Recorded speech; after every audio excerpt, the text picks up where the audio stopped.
Hi folks. I'm going to show you a little bit about working with hard slabs. And since most of you have taken home brown clay that you rolled out on the slab roller, I'm going to talk a little bit about how to work with a different color of clay. One of the most important things is just keep your tools clean. As soon as you're going to be working with white clay, you need to clean all the brown clay off of your tools. And if you really want to get into this, I recommend getting a separate set of tools that you just keep for one or the other, because it is a hassle to have to be cleaning them constantly. But that's only for those of you who are fanatics and know that you're going to be doing a lot of clay. So what I'm starting with here is some slabs that I took home. I didn't roll very much, so I'm trying to think of what can I do with these little slabs. And I decided to make some kind of a little cactus pot. I'm actually going to use these irregular edges that came from rolling, because I think they're kind of beautiful and might as well take advantage of having them. So I started by with paper pattern. So you always want to plan your design before you just start, because there's going to be a lot of things that you don't anticipate, and the paper pattern will really help you. So I tried to see, well, what would fit with the slabs that I have, and it can't be very big. And so I decided this is going to be let's see, I have to think, is that correct? Yeah, this is my base. So that I'm just going to cut square. And if you want to be more accurate, you can use a straight edge. But for this little piece, this piece is pretty free form. So I'm just going to cut by eye here, and I'll just try to do it evenly. And I'm going to cut out all my pieces. So I have these pieces that go on the ends, and I have a piece here that's longer than I need, so I'm going to go ahead and cut this for this side. And on this, since I have this irregular edge, I'll just pick my favorite part of it, and I'll save that right there. So I'm not so worried about how tall these pieces are, because I'm saving that edge, and if they're too tall, I'll just cut off some of this. So let's see what we're getting here. Okay, so that's that. And then we have one more piece to cut. And I think I'll go with a little bit taller part of it. Now, you will find that because of the fact that your walls are not a piece of paper, they have a thickness, they won't fit exactly on your base. And you can do one of two things. You can cut so that things do fit, or you can, if you're very accurate, you can cut a 45-degree angle here, and that will enable you to put all the pieces together in the proportions that you have. So I'm just going to check and see how they fit, and I can see that I didn't plan this correctly, but it's no big deal. One of the great things about clay is that you can slice, you can put things together. So what I'm finding is I just didn't plan it quite accurately, and I'm getting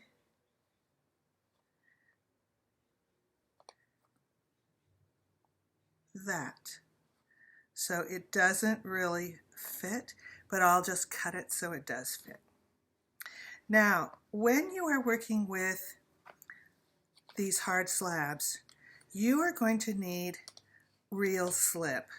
So when we were working with soft clay, we were just kind of creating slip in place, but now we need to really make slip. And so I'm mushing this clay up with water, and I guess mush is a important vocabulary word, isn't it?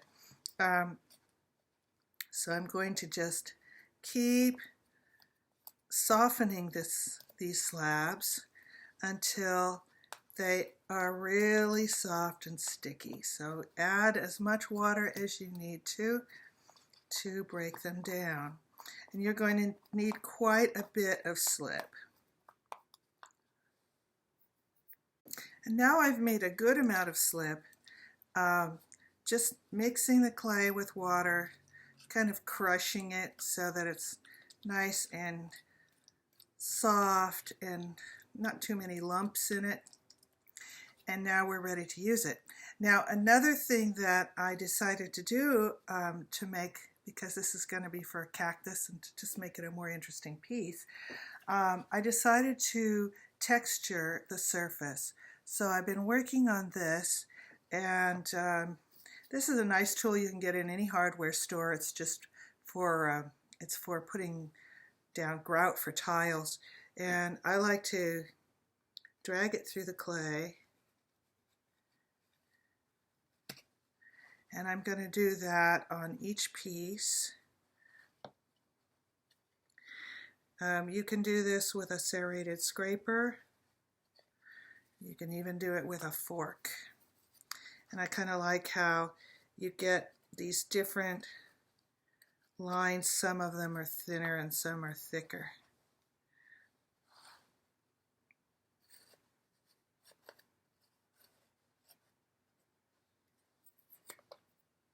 And I'm saving all those scraps and making them into slip.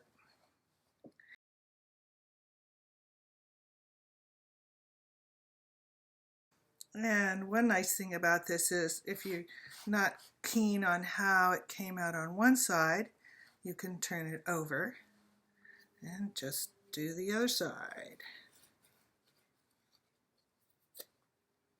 And maybe I'll do that anyway, because you're going to be seeing, you know, above where the little cactus is, you're going to be seeing the inside of these walls. So might as well do both sides. Now, another thing to think about is this canvas that I've been using with white clay, I'm also using now with brown clay. And whenever you get white clay, you get brown clay on your white clay, it can make it look like dirt. So think about that. You may need to have another cloth, different cloth, or just be prepared to really wash this one. So now I'm ready to, and this is going to be the underside. We're not going to see this side because this is where the dirt's going.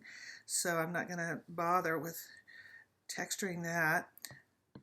But now we'll figure out how we're going to put our sides on to the clay. So if I put it this way, I'm not going to see a line here. If I put it this way, there'll be a line there. If I put it this way, there's no line. So I think I'm going to put it so there's no line. Now, always when you are joining clay that is leather hard like this, be sure that you really slip and score well. So we're going to use plenty of slip on both surfaces. And here I can just decide which side I like better. I like this side better. Okay, so lots of goo. And then we're going to score that.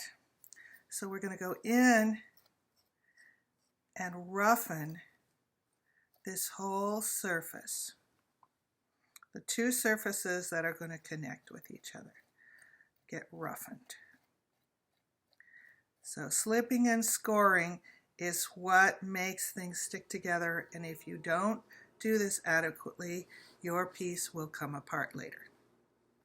So now in putting it together, I'm going to press these two surfaces very firmly. Press and wiggle them. So they're going back and forth as well as being pressed in. Make sure they're really, really firm.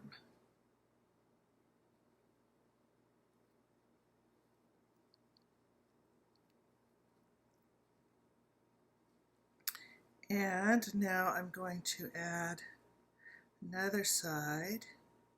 So here's where, if I cut at a 45-degree angle, we won't see this line. And that is up to you how you want to do it. If you don't mind that line, that's fine. But if we want to obscure it, we cut at an angle. And I'm going to be sure here that I'm going right down to that bottom edge. So this is going to fit there, and in order to make it really line up, I'm going to slice at a 45-degree angle.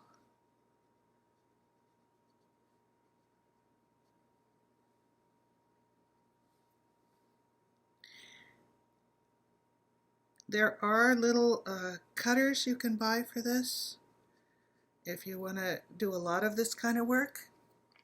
They're little wire cutters that will cut a 45-degree angle. Now we'll see how that fits. So now again I'm going to add slip.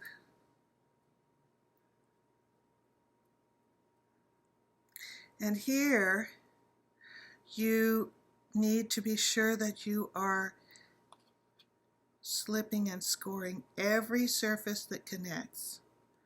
So not just these corners, but also this connection down here.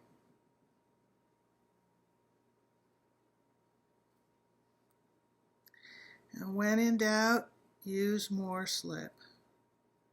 There's no need to skimp on the slip.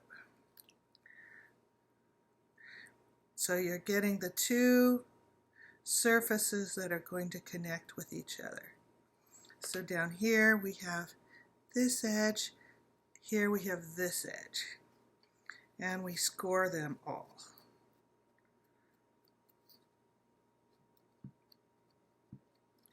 Everything that's going to connect gets slipped and scored. Need some slip up here.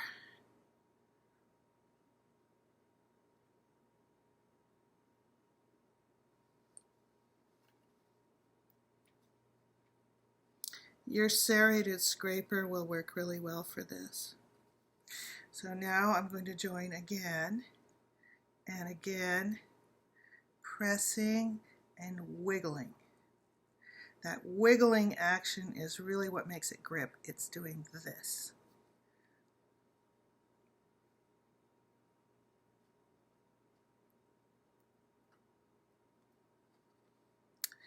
And then inside here, we want to be sure this is really joined.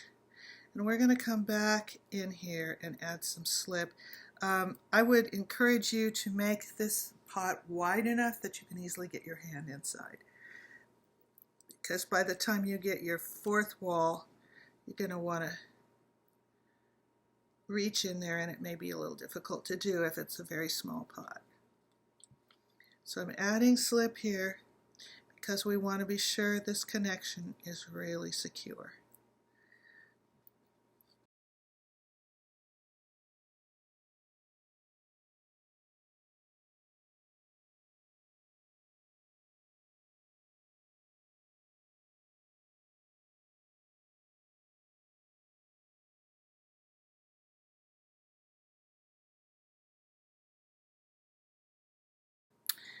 Here I'm seeing that it doesn't quite line up, so I'm just going to trim it.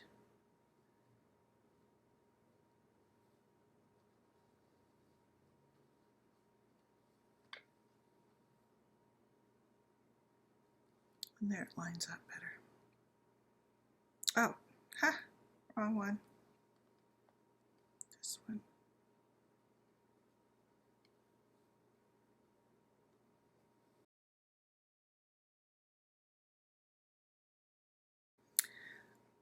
I think I'm just gonna break this little edge is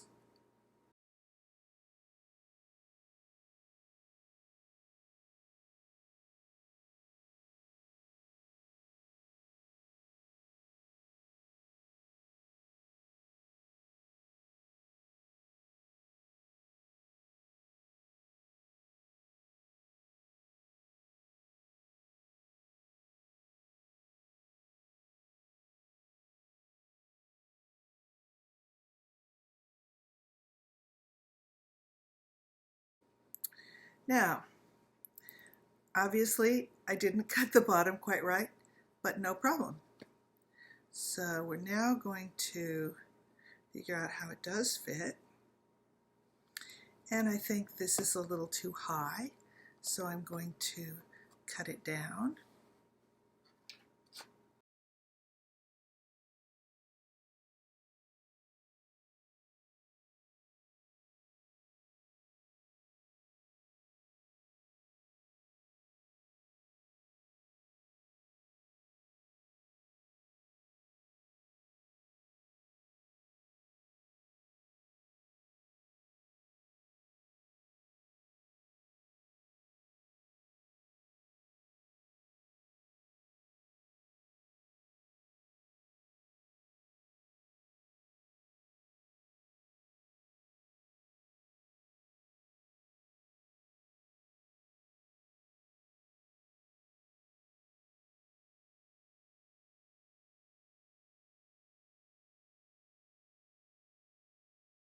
So I'm just making sure that everything has lots of slip, lots of scoring.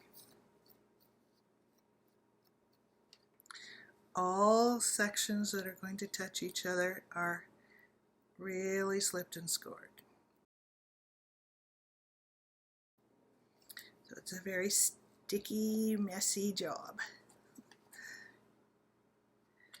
And now, make sure they're really joined. Press and wiggle.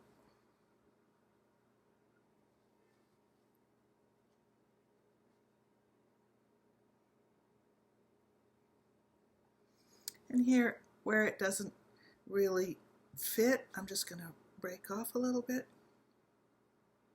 So it looks like it matches up a little better.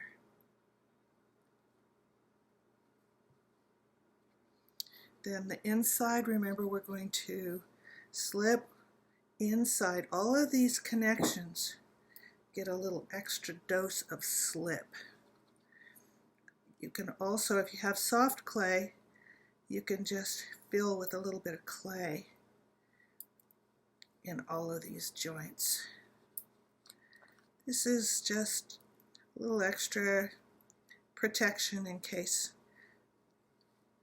this pot takes a notion to come apart.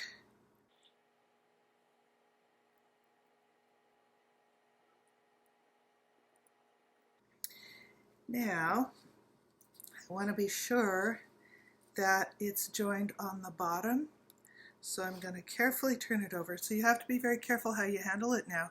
Don't put any pressure. Don't press down hard. So hold it gently in your hand and just push these joints a little more firmly together.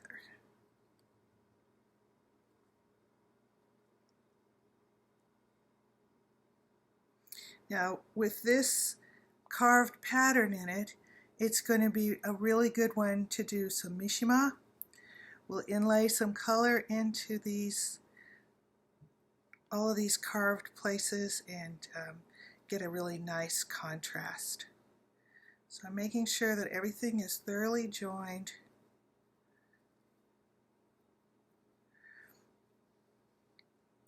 On the inside,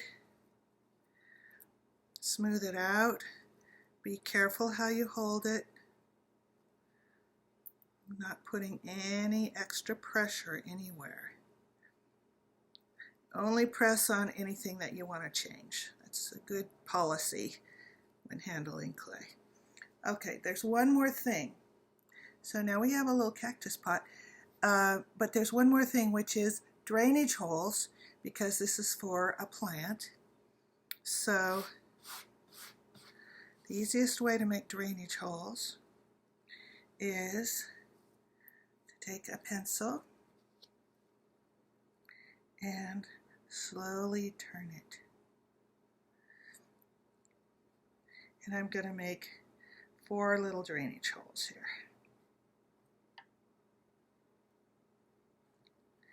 So as I'm pushing in, I'm also pressing out.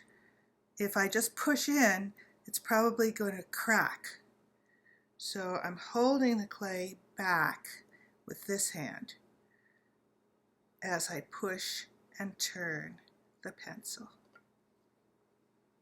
You're going to have a few little rough scraps in there. So there's our 4 holes.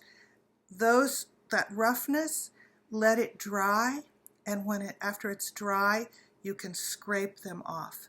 But if you try to scrape them now, it'll just smear. So I like to just wait. And same thing with your name. You can wait until it gets harder before you put your name on it. This clay is still somewhat pliable. I'd say this is sort of between soft leather hard and hard leather hard. If your clay is getting to the hard leather hard stage, you need to wet it back down. Just take a sponge and wet it, especially the edge, if the edge is starting to get dry. Ideally, we'll bring these to school still leather hard. Don't let it get completely dry, because there's things we can there's more process we can put this through. In order to get a nice Mishima pattern, we have to have the clay still leather hard. So once you get your pot put together, and this is just one possibility of what you can do with hard slabs. You take this where you want to go. Okay, if you want to make a box, if you want to make a butter dish, a tall vase, you do this how you want to. This is just an example, and you're going to have a chance to do a lot more. This is just a first practice piece. There's a lot of cleanup to do here. So all of these scraps can go into recycling. I can also save my slip for my next project that I'm going to do in brown clay, and then it isn't so much work to make more. So you can put a lid on it, keep it wet, add some more water to it. I'd add a little more water to this. So I've now added some water to it, and I can put a lid on it, and it'll be ready for use on the next project. Be very careful that you're not washing your hands in your sink. Wash your hands in a container so that that clay is not going down your drains. I have a bit of clay left over, but I don't think I'm going to use it, so I'll just bring it back to school and we'll recycle this.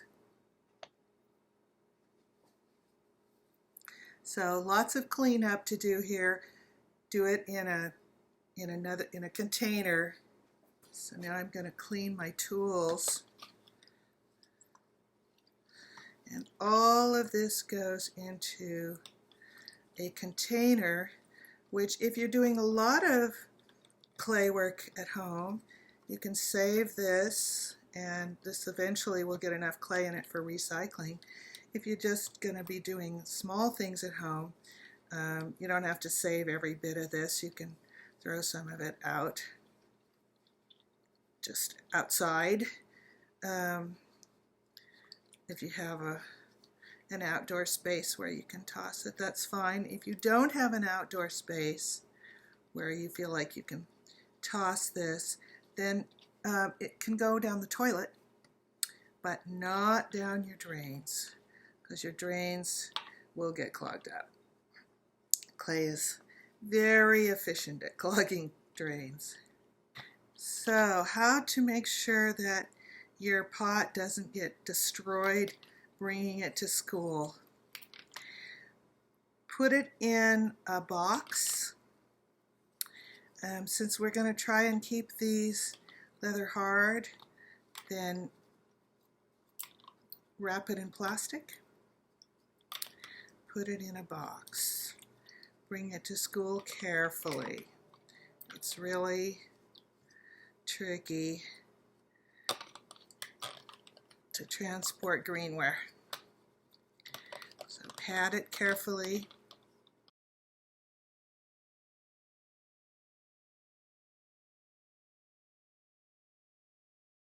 And remember that where you have worked with brown clay, white clay can look dirty if the brown clay gets on it. So clean thoroughly. Ideally you have, if you're using canvas, you can have one side for brown and one side for white clay, because you're probably going to be working with both at home. So let's see what you can make out of hard slabs. So what I showed you was just a really simple one. Some of you have more experience. You'll be able to make something more complicated. And I would love to see what everybody comes up with. So sometimes simple is really, really beautiful. And complicated can be wonderful too. Let's just see what ideas you have. I'll see you in class.